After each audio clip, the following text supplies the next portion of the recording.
Hello guys, welcome back to our channel Want to Step. Today in this video I'm going to teach you how to fix your disappearing messages on WhatsApp.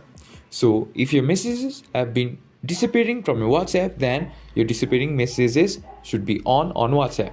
Now to turn it off, you should open your mobile phone and open WhatsApp on your mobile.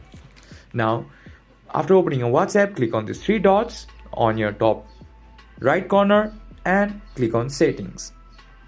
After that, click on privacy, and as you can see here saying disappearing messages, you maybe have turned on your disappearing messages by accident, so you should just turn it off, or you can just give it maybe a larger time. Then you have fixed your disappearing messages on WhatsApp. If you find our video helpful, please leave a like and don't forget to subscribe our channel. Hit the bell icon button to get updates on our new videos and drop a comment for reviews and more contents like this. Thank you for watching.